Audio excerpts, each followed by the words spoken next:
Thursday. Delighted you are there. Delighted they are here. Graziano's ready to go. Ninko's ready to go. Bartholomew is in the house. And Damien is preaching once again today. How are we, D. Wood? I'm good.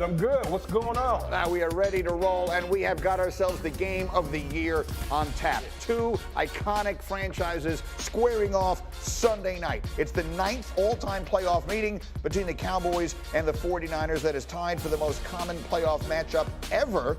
Dallas has won 5 of the previous 8. Both franchises ranked top 2 among current NFC teams in playoff wins, conference championship appearances, and Super Bowl titles. Each of them has won 5. The Niners won 4 of theirs in the 80s. The Cowboys won 3 of theirs in the 90s. Overall, they combined to win 8 Super Bowls in those decades. Here's Kyle Shanahan on the rivalry.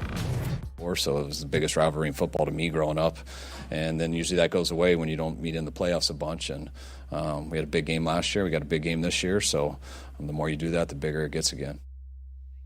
All right, the spread is tight. Caesars like San Francisco at home, but only by 4 points. The total, by the way, at 46 is the lowest of the 4 playoff games this weekend. For what it's worth, Mike McCarthy is 0-3 as a head coach against San Francisco in his postseason career. One of those games, of course, came last season, the disastrous final seconds of that game in Dallas. So I gave my friend Rob Ninkovich a homework assignment. D-Wood, you were with us yesterday here, and I told you that I believe that when the postseason begins, these quarterbacks who don't like to run that much during the regular year, particularly Patrick Mahomes, we see them using their legs. Dak Prescott does that as well as just about any quarterback in the NFL. Show us how he's going to do it Sunday. Okay, this is the easy assignment. It's only 2 plays, but just roll the tape. Let's get on this real quick. So I'm going to highlight the defensive end right here. So this is an option play. Dak is going to keep the ball. The defensive end has to make a decision. Do I go get the quarterback or do I go get the pitch? He tries to slow play it. Dak gives him a little fake, runs it up the field, close to a touchdown. So now I'm going to show you another play. The defense is in man coverage. Everyone is in man. So this is vital that the defensive line keeps the quarterback in the pocket. You see the defensive end gets pinned inside here. You have to contain the quarterback because when you're in man, your DBs have turned their backs to the quarterback. They have no vision. So this space here where Dak can get out and run for a first down, that is a vital thing for the defensive line to make sure they keep the quarterback in the pocket, especially if you're a man, but we know the 49ers like to play zone. So with zone, your eyes are on the quarterback, so that doesn't give you as much space as you would if you had man. So it's going to be up to the D-line as well. Look, Dak is not Josh Allen, and he's not Lamar Jackson. It's not a part of their designed offense all year long, but he more than has the ability to do it, and this past weekend, he had a season high in rushing attempts, and Bart, I think that is a big part of the game plan for Sunday night. Well, listen, when you talk about making a dash for the cash, you got to be all in. And, any means necessary. And I think that's what you see. You see the desperation and the urgency by Dak understanding that they need him to be as mobile as he can be because that dictates coverage. Because what happens is if Dak starts to hurt you with his legs, then you have to put a spy. If you put a spy there, then that allows, alleys and lanes for you to throw the ball in front of the safety. So he has to make sure that he uses his athleticism. We see Daniel Jones doing it at a clip that we haven't seen before. He puts that back foot down. If he sees man-to-man coverage, back's turned, you have an opportunity because you always have alleys. The same lanes that you throw through as a mobile quarterback, you run through because the defense only has 4 guys on the line of scrimmage. You have 5 guys. That creates 2 open lanes. You step up. You do not step back and retreat because you put your tackles at risk. Damon Woody used to hate when Sanchez used to do that. They step up in the pocket, stand in the eye of the hurricane. Yeah, I just threw you under the bus with it. But here's the thing. Look, he used to do a lot more of it, it feels like. And then he had the terrible injury, and it feels like they've scaled that back. And that's fine. That's smart. You don't want your quarterback taking unnecessary hits during the regular season. But this is a 1-game season now on Sunday, and he has the potential to make this a very important part of the game.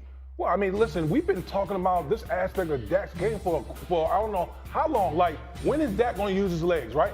We know he's one of the best pocket passers in the National Football League, but we always said that was an underrated element of his game that he wasn't utilizing. Then, voila, here we go.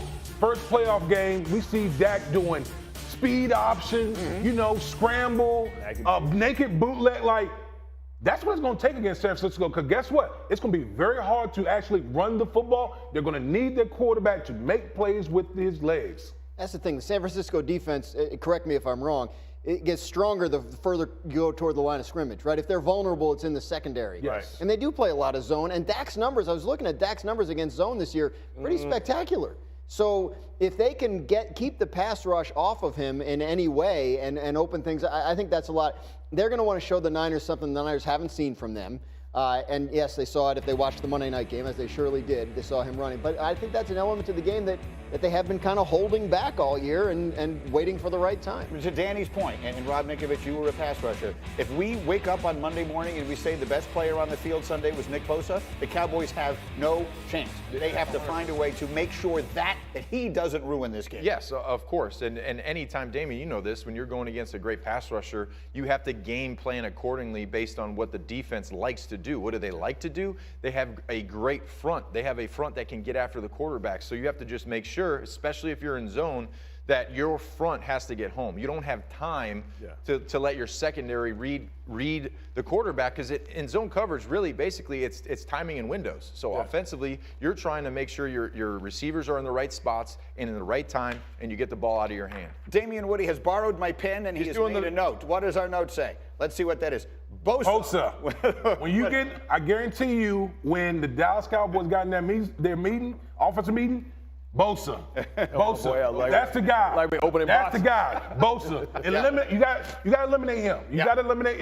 If you're the Dallas Cowboys, if you want any chance to win this game, you got to eliminate the difference makers on their opposing. Now let me take it back to something else. I'm dying to hear Bart and Ninko on this, because Damien Woody was quite passionate on this subject yesterday. There is a significant disparity in the amount of rest and preparation time these two teams have going into this game.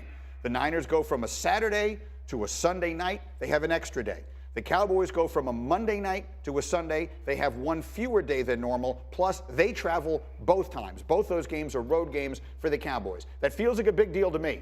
I'm reading the look on Bart's face. I think he disagrees. But D. Wood, tell me, just how concerned are you about the additional or less rest time for the Cowboys? I don't give a damn about rest time.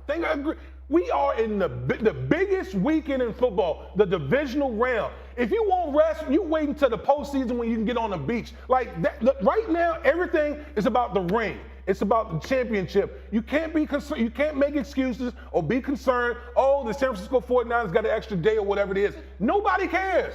Nobody cares. We shouldn't even be bringing this up. Either you're gonna get it done or you're not gonna get it done.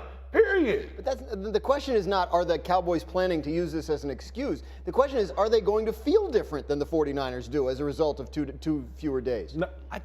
Spoken like a mere mortal. Yeah. In the great words of Yoda, do or do not. Try is not an option. Nobody cares about the circumstances. Nobody cares how you feel. Like, it doesn't matter. It's not going to affect you. Listen, the adrenaline is going to push you through. It does not matter. Any means necessary. Look, listen, about 10 years ago, and now I guess it's 12 years ago, and we're going to reunite you and Sal Palantonio a little later on the show. But the legendary can't wait game. The Patriots had a bye. They had 2 weeks to prepare for your Jets, who had played a road game the week before and then played a road game and went in there and won. So you are living proof that it doesn't have to make a difference. You're picking a scab. I mean. Okay, well, sorry, Nico, but I mean, it's. Well, you got Super Bowls. But you know what helps? The fact that they were just in a pillow fight with the Tampa Bay Bucks.